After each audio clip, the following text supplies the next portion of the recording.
दोस्तों नमस्कार। मैं हूं बी.एम. मिश्र और अनसुने किस्से में आज फिर हाजिर हूं एक नई कहानी के साथ। दोस्तों इस मंगलवार मैं आपको सुनाने जा रहा हूं कहानी बुआ जी। बुआ जी मिठाइयों की पोटलियां लेकर बस में बैठी और मायके पहुंच गईं। भाइयों ने बहन का खूब आदर सत्कार किया। सबसे पहले तो बुआ जी ने उन्हें बारात से सीधे बिना बताए चले आने को लेकर डांट फटकार लगाई। फिर एक एक कर मिठाई की पोटलियां सभी भाइयों के हाथ में पकड़ा दी। मेरा मन तड़पा जा रहा था। पहले ही बेटे की शादी की और मेरे भाइयों का ही मुंह मीठा ना हो, ये मुझसे कैसे बर्दाश्त होता। तो आइए सुनते हैं एक महिला का मायके के प्रति अथाह प्रेम को प्रदर्शित करती ये कहानी। सिर पर हाथ रखे बुआ जी संदूक खोलकर ऐसे बैठी थीं मानो वो कुछ करने के लिए छटपटा रही हूं। चिंताग्रस्त चेहरे से लग रहा था जैसे वो चाहकर भी अपने मन का काम नहीं कर पा रही हैं। बुआ जी संदूक में रखी कुछ पोटलियों को निकालती, हथेलियों पर रखकर उनका वजन आंकती और फिर निराश होकर वापस उन्हें संदूक में रख देती। दरअसल इन पोटलियों में उन्होंने अपने भाइयों के लिए मिठाइयां भर रखी थीं और उन्हें उन तक पहुंचा पाने में सफल नहीं हो पा रही थीं। बुआ जी और उनके भाइयों के बीच प्रेम में एक बेबसी आड़े आ रही थी। महीने भर पहले बुआ जी के बड़े बेटे की शादी थी। उन्होंने अपने चारों भाइयों को न्योता भिजवाया था। चारों भाई आए भी थे, लेकिन बारात से फुर्सत होने के बाद बुआ जी को बिना बताए चले गए थे। बुआ जी को बहुत अफसोस हुआ था।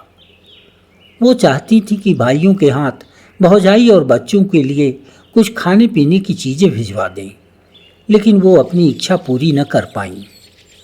रात में उन्होंने चारों भाइयों के लिए मिठाइयों की अलग अलग पोटलियां बनाईं और सोचा कि सुबह किसी के हाथ भिजवा दूंगी। सुबह उठते ही उन्होंने अपने बड़े बेटे को बुलाया। बड़कऊ, तनिक अपने मम्मियौरे चले जा, अपने मामा लोगन के ये मिठाई पहुंचाया बा, घंटा भर तो लागी आवे जाए माँ। लेकिन बड़े बेटे ने थके होने का बहाना बनाकर साफ मना कर दिया। अम्मा, बियाहे में रात भर जागे पड़ा है, हिम्मत नहीं हो रही है। फिर बुआ जी ने छोटे बेटे से मिन्नतें की, लेकिन उसने भी नहीं सुनी। दोनों बेटों के मना करने के बाद भी बुआ जी का मायका प्रेम पूर्ववत बरकरार रहा। उन्होंने हर हाल में भाइयों को मिठाइयां भिजवाने की ठान ली थी। बुआ जी पूरे गांव में घूम आईं, गांव के कई लड़कों से बात की, उन्हें कई तरह के प्रलोभन देकर लहाया पटाया, लेकिन बात नहीं बनी। बुआ जी के मायके जाने को कोई राजी न हुआ। जेठ के बेटे रजुआ को तो उन्होंने भरपेट मिठाई खिलाने का ऑफर भी दिया, परंतु उसने बुआ जी का ऑफर ये कहते हुए ठुकरा दिया कि इस गर्मी में कौन जाएगा इतनी दूर। फिर भी बुआ जी निराश नहीं हुई। उन्हें उम्मीद थी कि आज नहीं तो कल कोई न कोई तैयार हो जाएगा उनके मायके जाने के लिए। ऐसे तैसे महीने भर बीत गए। बुआ जी को कोई न मिला जिसके हाथ वो अपने भाइयों को मिठाइयां भिजवा सकें। संदूक में रखी मिठाई की पोटलियों को वो एक बार रोज खोल कर देखती और शायद कल कोई मिल जाए पहुंचाने वाला, इस उम्मीद के साथ फिर उन्हें संदूक में रख देती। कहते हैं औरत को ससुराल में चाहे जितना सुख मिल जाए, वो अपने मायके को कभी नहीं भूल सकती। हर महिला के दिल का एक कोना मायके वालों के लिए रिजर्व रहता है। समय समय पर माँ बाप, भाई भौजाई, भतीजे भतीजी दिल में दस्तक देते रहते हैं। और तो और मायके की गाय भैंस भी हमेशा यादों में बनी रहती हैं।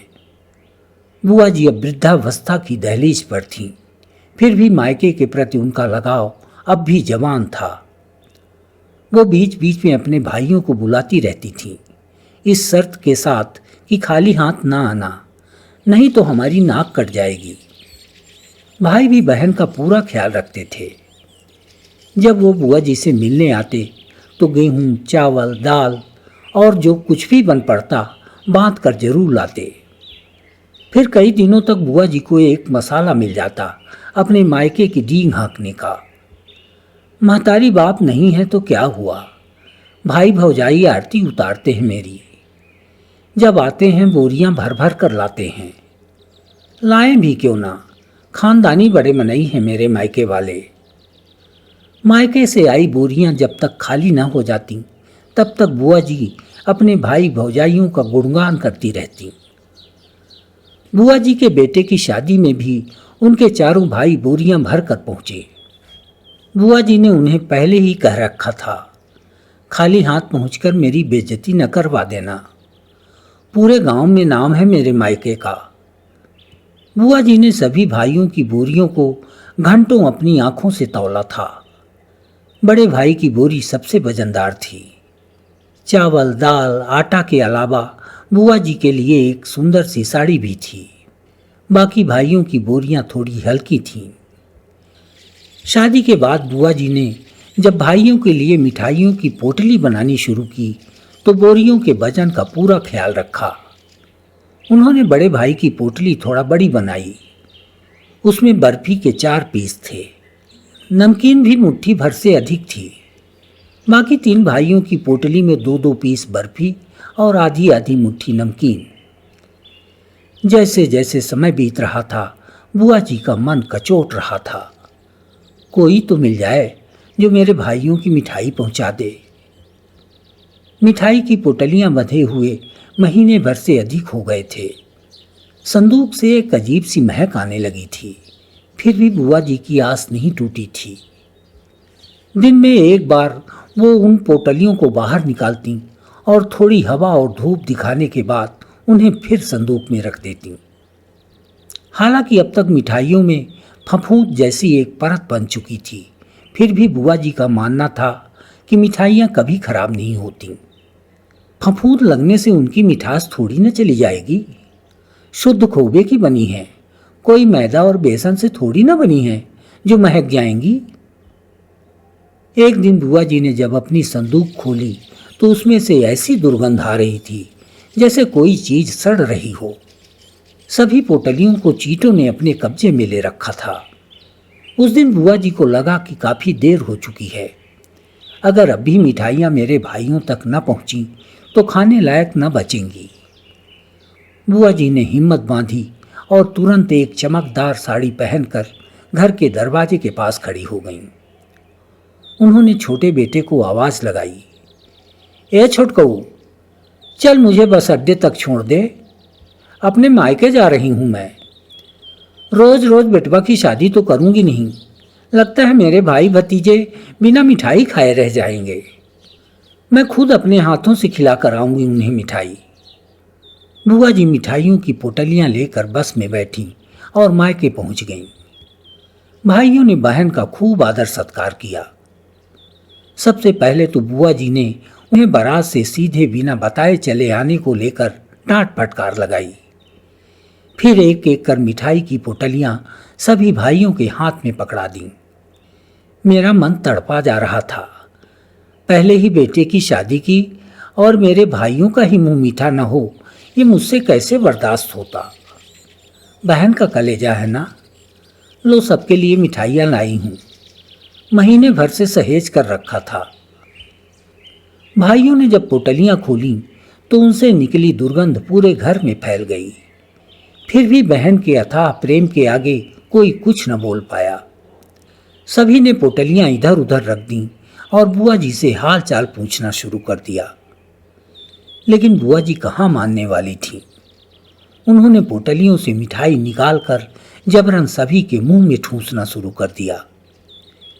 बहन के प्रेम में पगी मिठाइयाँ जब गले के नीचे पहुंची तो उसका असर दिखना शुरू हो गया।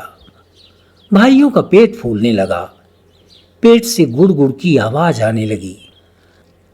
आधी रात के बाद से लगातार घर के शौचालय के दरवाजे के खुलने बंद होने का सिलसिला जो शुरू हुआ पूरी रात चला।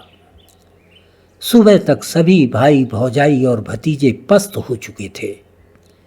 दस्त के साथ कुछ को उल्टियां भी हो रही थीं। बुआ जी सभी के लिए नींबू पानी का शरबत बना रही थीं। बीच बीच में वो बड़बड़ाती भी जा रही थीं। शुद्ध खोबे की मिठाई है, ऐसे ही आसानी से थोड़ी ना हजम हो जाएगी। दोपहर तक जब मायके में चूल्हा जलने का कोई संकेत न मिला तो बुआ जी अपना झोला उठाकर ससुराल की ओर चल पड़ी। मित्रों, आपको ये कहानी कैसी लगी? कमेंट बॉक्स में हमें ज़रूर बताएं। कहानी यदि अच्छी लगी हो तो लाइक व शेयर करना ना भूलें। और हाँ, यदि आपने अब तक हमारे चैनल को सब्सक्राइब नहीं किया है तो कृपया कर लें। अगले मंगलवार हम फिर मिलेंगे एक नई कहानी के साथ। धन्यवाद।